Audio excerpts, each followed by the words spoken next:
¿Qué es el lenguaje? De los griegos empezaron a surgir las primeras interpretaciones del lenguaje.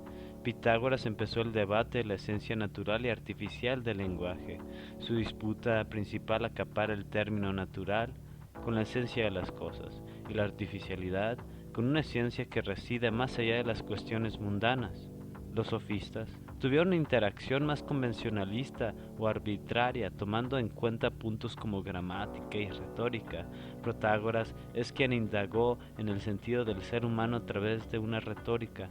Se puede decir que fue el primero que estudió el sintaxis de las cosas, de las oraciones, y dividió la oración en cuatro partes: ruego, pregunta, respuesta y mandato, llamando los fundamentos del discurso. Georges Leondi se inclinó al lenguaje con una perspectiva clarividente. En el encomio de Helena definió el lenguaje como la palabra es la gran denominadora, que con un cuerpo pequeñísimo e invisible realiza obras por los demás divinas. Platón, en el Cratilo es donde discurre acerca del naturalismo y el convencionalismo de la lengua. Platón distingue entre rema y onoma, el verbo y el sustantivo. Denomina que existe por naturaleza una rectitud de la denominación para cada una de las cosas, y que ésta no es una denominación impuesta por algunos, una vez que así se ha acordado, aplicando un elemento de su propio idioma, sino que existe una rectitud natural de las denominaciones, la misma para todos, tanto para griegos como para bárbaros. También expone la idea de que hay un nometetes, es una entidad que denomina, nombra y da sentido a los nombres. Hermógenes destaca que hay denominaciones falsas. La denominación que alguien pone a algo es la correcta, y si alguien a su vez la cambia por otra y ya no la usa, lo posterior no es menos correcta que lo anterior.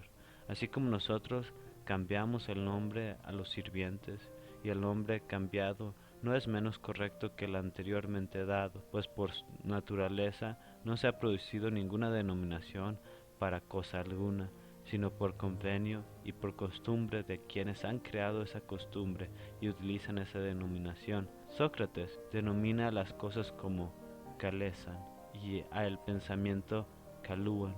Teoriza que estas palabras son el vínculo de las cosas en relación con el pensamiento, lo cual crea la imitación de las palabras por medio de las ideas, dándole un fin naturalista al lenguaje, en vez de convencionalista, ya que la lengua daba a conocer que el ser humano buscaba el origen natural de la lengua, buscando la esencia de las cosas. Ahora, si en máxima medida es posible conocer las cosas por las denominaciones, pero sí también es posible conocerlas por ellas mismas. ¿Cuál de las dos maneras de conocer podría ser la más correcta y más exacta? La de conocer la imagen a partir de ella misma, si está bien representada, y así también la esencia de que es la imagen, o conocer a partir de la verdad si la imagen de ellas está convencionalmente trabajada.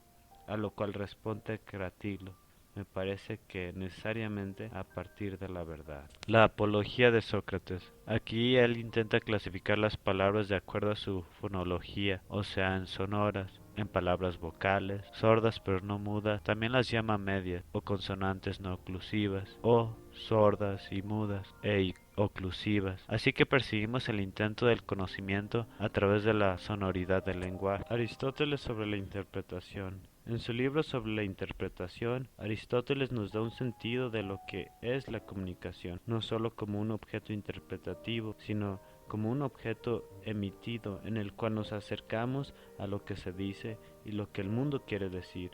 Se relaciona la naturaleza social con la codificación y decodificación. Hace los primeros intentos de descifrar las unidades sintácticas y su semántica. Relaciona el pensamiento con la comunicación. Aristóteles crea un ácido retórico de simbolismo para desentrañar la estructura de la lengua. Se ve cómo define el nombre, el verbo y la preposición. Para Epicurio, el origen del lenguaje se centró en lo perceptivo. El hombre, de acuerdo a sus percepciones de la naturaleza, le daba a las palabras un significado, así que el origen de la lengua era uno fenomenológico, perceptivo, del punto de vista del ser humano. Los estoicos, por la otra parte, dieron un concepto onomatopeico, ya que suponen que el lenguaje se originó a través de los primeros nombramientos de las palabras, de los primeros sonidos, de una primera palabra que concreta y da significados distintos a nuevas palabras.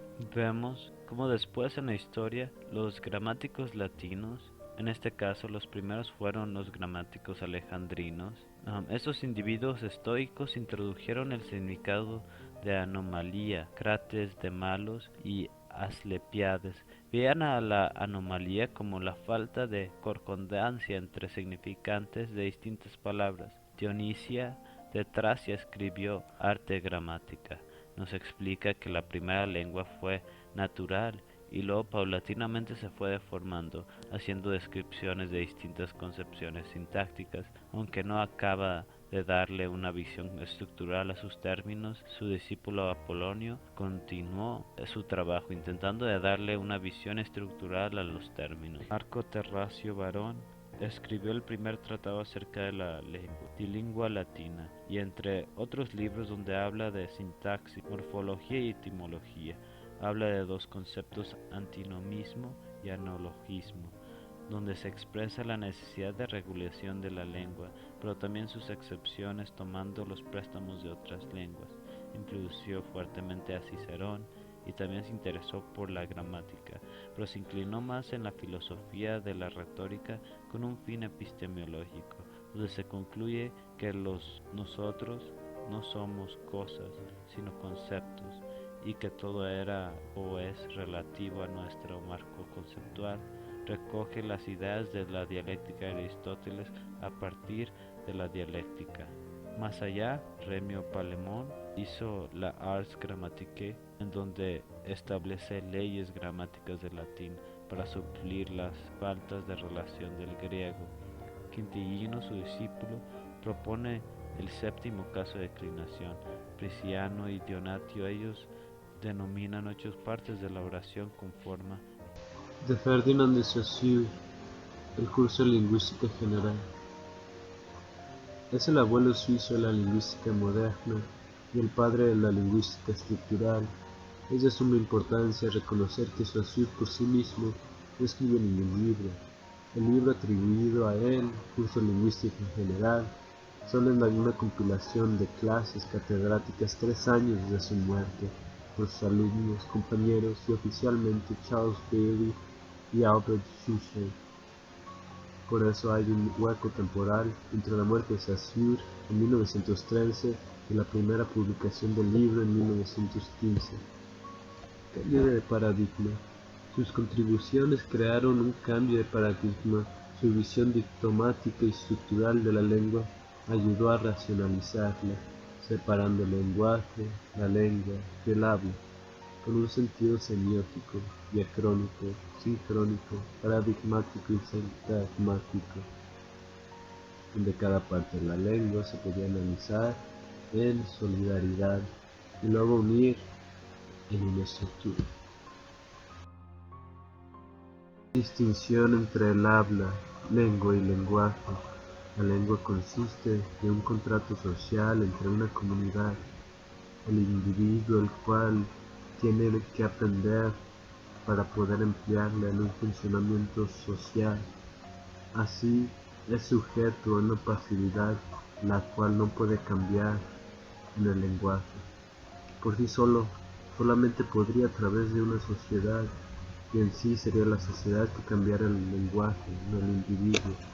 El habla, al otro extremo del contrato, es la capacidad del individuo de emplear la lengua en un lenguaje sin cambiarlo, para conseguir un propósito o para designar un código en el que ya existe, donde todos los significados y posibilidades residen, dándole sentido al hombre a través de la extracción o su uso. El ser humano cambia el lenguaje a través de una evolución impactada por la innovación de la lengua. La evolución de la lengua la contradice a sí misma, así que el ser humano, al crear lenguaje, La lengua la contradice a partir de su integración de un uso constante, por una cultura, o una moda, o a partir de la necesidad humana. Ese concepto relaciona el estudio sincrónico y diacrónico de la lengua, como cualquier dato histórico nos aproxima a la conciencia humana por el ser humano, pero en particular el lenguaje es la extensión de conceptos propios, batizados en una simbología social. Al parecer, la concepción social contradice el concepto individual, pero a partir de esa interacción el lenguaje se enriquece, surgiendo de sí la innovación. Sincronía y diacronía.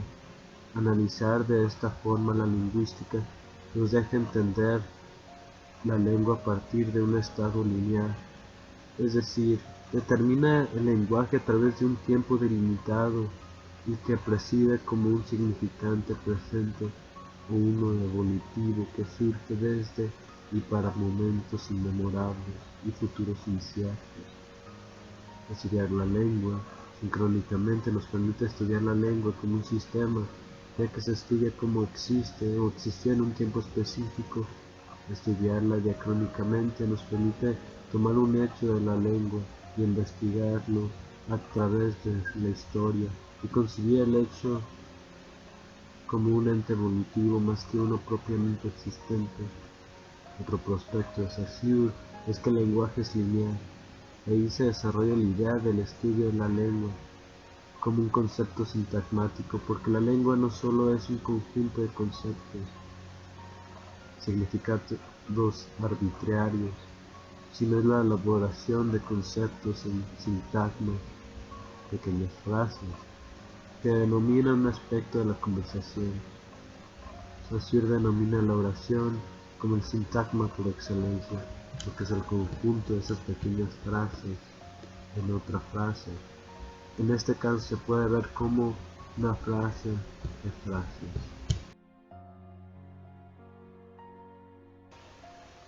Lingüística interna y externa. Lingüística interna estudia los sistemas de lenguaje proponiendo igualdad entre todas las lenguas, estudiándolo como un código, como meras observaciones y explicaciones científicas. La lingüística externa estudia el contexto en donde la lengua se desarrolla o habita, valorizada como una institución social, relacionando así las interacciones entre medio y lengua. Ferdinand de Saussure hace la aproximación del lenguaje entre la capacidad de la sociedad humana de reconocer un producto social. Él define como lengua un concepto producido a través del individuo en el habla. Nos da a pensar en la interacción del ser humano en sociedad y la ejecución de esos conceptos a través de una cosmovisión. En otras palabras, es la definición de un concepto, un significante, que se vuelve algo definido, un significado que se transforma en el concepto significante de otro. La relación que plantea Saussure entre la imagen acústica y la huella psíquica es la relación de la imagen producida a partir de un concepto que se transforma en un prospecto propio, un significante ante el hombre íntegro psicológicamente hablando. El lenguaje parece no tener una inclinación particular y caracterización de conceptos en un fin universal, innato en ese aspecto. El lenguaje es arbitrario a través de su origen significativo y humano. Corrientes lingüísticas. George Lakoff y Mark Johnson son los padres de la semántica generativa lingüística y lingüística cognitiva. Desafían al humano por sus atribuciones, porque hacen reflexión en el surgimiento conceptivo del lenguaje, plantean la idea de los conceptos del lenguaje como interacciones de nuestra propia experiencia, una estética concebida de ella misma. El ser humano no puede referirse a algo que no ha experimentado, y se acerca a sus propias ideas mediante la habilidad estética de conceptualizar el mundo impuesto por la sociedad en un ámbito u otro. De Lakoff y Johnson surge la idea de la metáfora, que es una concepción idealista de nuestra comunicación. pensamiento y conceptualizaciones teóricas. De ello surgen tres conceptos de la metáfora: la ontológica, estructural y orientacional, que definen la habilidad del ser humano de hacer concepciones metafóricas en retrospectiva epistemológica. El funcionalismo es un enfoque al estudio lingüístico que se enfoca al lenguaje del ser humano, racionalizado con la función del estudio del ambiente en donde se desarrolla. El funcionalismo tiene un prospecto ontográfico y ontológico, poniendo los aspectos particulares de una cultura en primer plano. A partir de una descripción del proceso se puede crear una teoría nueva. En vez de ser meramente expiatorio ideológico, es descriptivo teórico. A partir de la oración, los signos ya no pueden ser cuantificados en tipos y empiezan a ser vistos como elementos de comunicación, como elementos funcionalistas.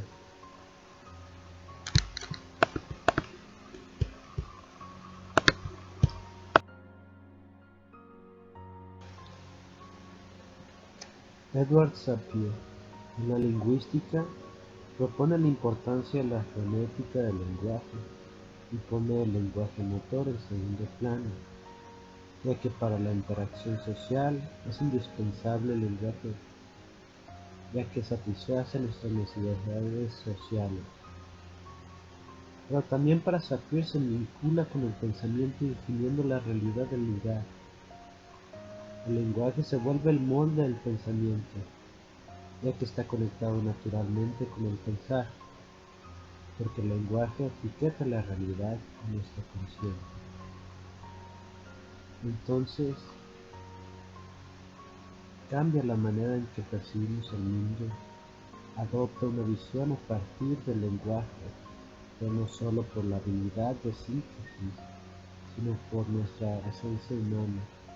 El lenguaje es una extensión del pensamiento y de nuestra esencia cognitiva, por eso es más que un código, es el reflejo del consciente que lo construye. El análisis de Sapir no solo nos muestra los aspectos psicológicos y teóricos del lenguaje. Una de sus grandes aportaciones es la concepción de los elementos físicos del ser humano, que se vinculan con el lenguaje. Nos explica desde los órganos del habla hasta su interacción nerviosa motora. Si el lenguaje es estructural, contiene varios niveles conceptivos. Es lo que propone Emilia Benveniste, conjugar las unidades significativas por forma y sentido. En otras palabras, es integrar los significantes por unidades en forma superior e inferior, ya sean fonemas, mericemas, divulgaciones y discursos. E inferior ya sea conjugar el concepto de la subjetividad del lenguaje, poniendo en hincapié el uso de los pronombres, en donde él significa todas las personas, pero no subjetivamente, ya que el hablante hace referencia a un sujeto en específico. En otro caso, nosotros podemos ver que el ser tú y él, tú y ella, o él y ella, etc., son ese pronombre, pero en sí el humano solo se refiere a una cantidad de sujetos. André Martinet abona la lingüística como un concepto humano. La definición de lenguaje, lengua y lingüística propone que el lenguaje no es inmutable y define las variedades de la lengua en tres. Teotópicas demuestra la necesidad de concebir la geografía para definir las lenguas. El diastático nos refleja el ámbito social donde se demuestra una función social y laboral. Cada clase social, como cada ambiente profesional, tiene variantes culturales de expresión. Por lo tanto, distintos lenguajes, ya sea por medio del manejo de instrumentos especializados o por la educación formal, el habla varía lingüísticamente. Por último, la diafásica se refiere al estilo de una función en que se distingue el lenguaje formal e informal de una practicidad. Es una forma de dar un sentido y un enfoque a la conversación en donde el hablante determina un ámbito. Martinet da un enfoque interesante ya que determina que el lenguaje no es reflejo de una realidad, porque una palabra o oración significa menos o más cosas en una u otra lengua. Chomsky contradice el concepto del lenguaje lineal, ya que distintos sintagmas se modifican uno al otro, estando separados. El enfoque tiene dependencias de larga distancia. Un ejemplo sería si empezamos una oración con sí. En la oración esperamos ver un entonces. Al hacer esas observaciones, Chomsky propone una estructura ramificada, de árbol, invertida, regida a través de sintagmas. Chomsky indagó bastante en la adquisición del lenguaje del niño, ya que el idioma no es lineal y no es aprendido de palabra en palabra. El idioma tiene que ser estructural e innato. Y a esa conclusión llegó.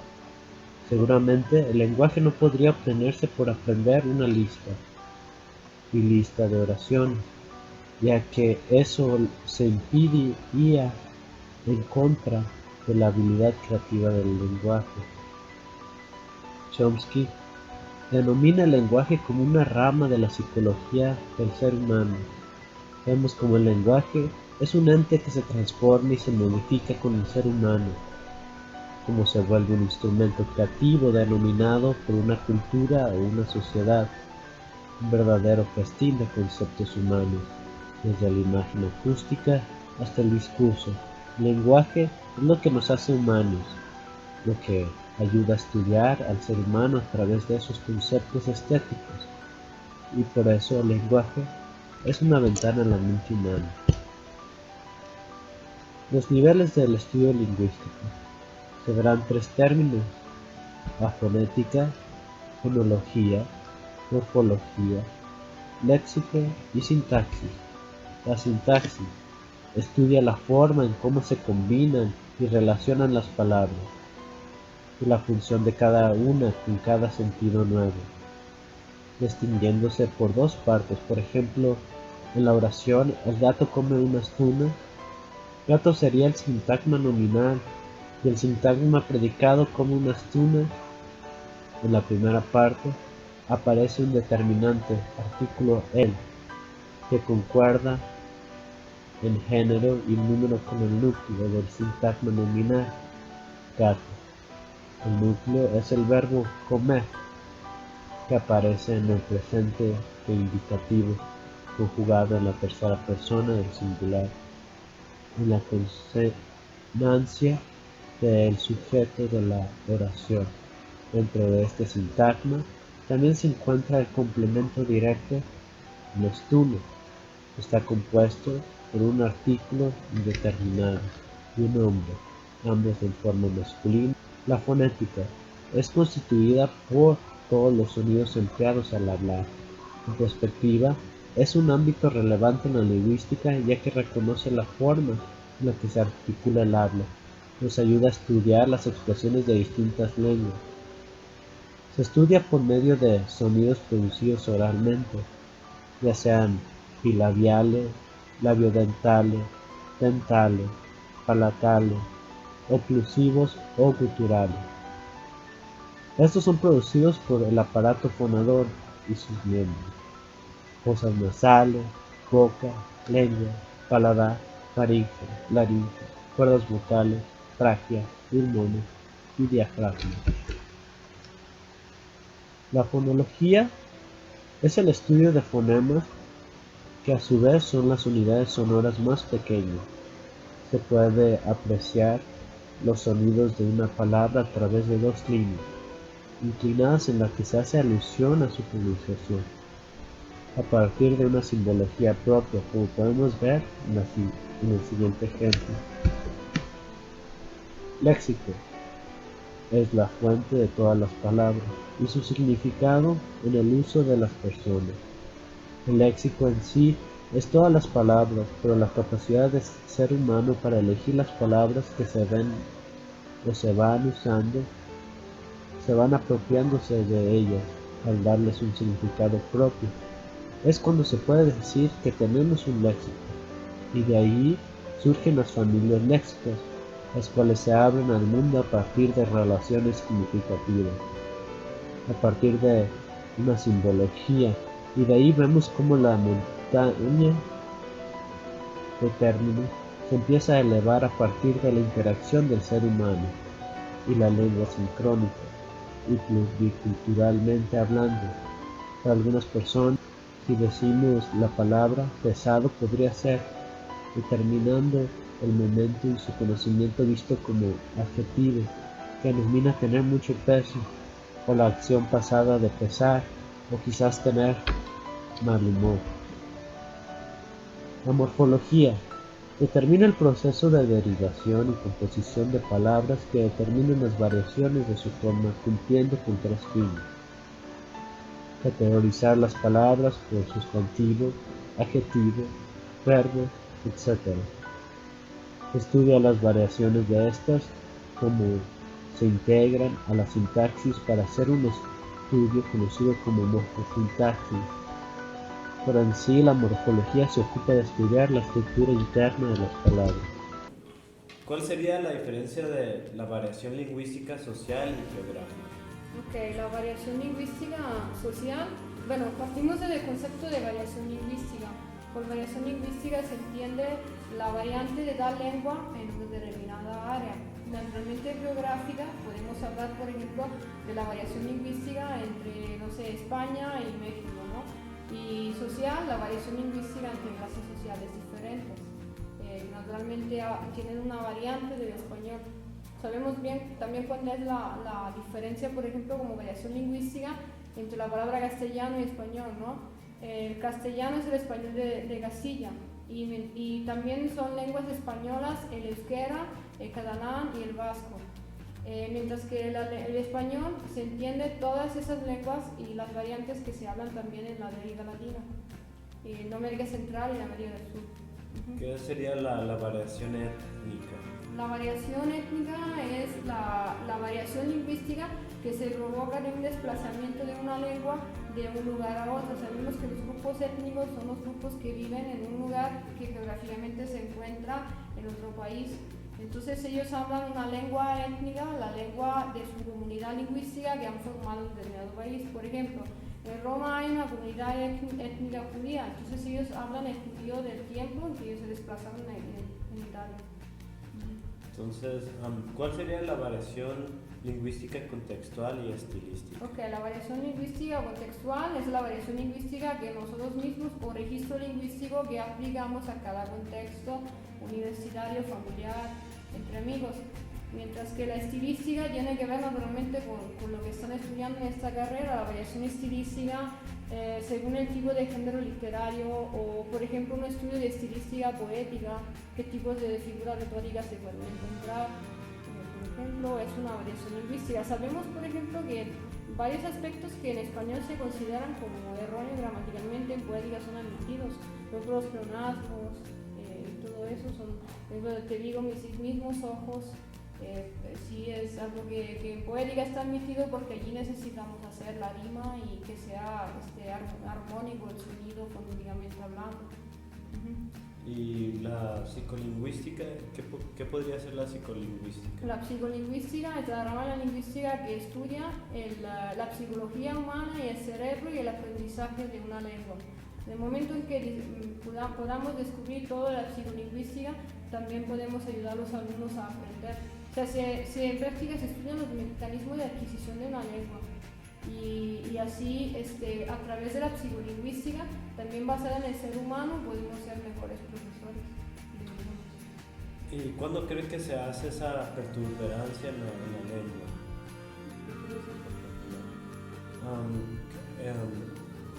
Errores o... Los errores en la lengua. La lengua. Pero hablas de un hablante nativo o de un hablante de segunda lengua. ¿Cómo adquirimos una lengua? Podría ser alguien nativo, alguien de segunda lengua, pero es lo mismo. sabemos que los errores más comunes que se hacen en el aprendizaje pueden ser los mismos desde un niño hasta una persona que está aprendiendo una segunda lengua o lengua extranjera.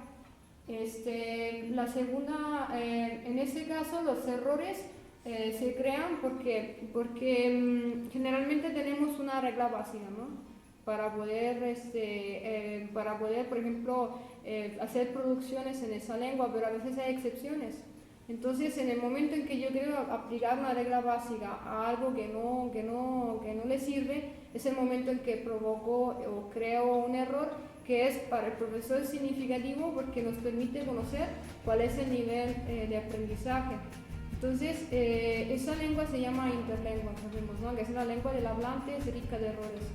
Y es muy importante, por ejemplo, un error que podemos hacer como aprendizaje, como aprendiente de español, de español, ¿es eso, no?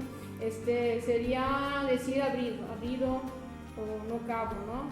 ¿Por qué? Porque aplicamos la misma desinencia o verbal para un verbo que es irregular.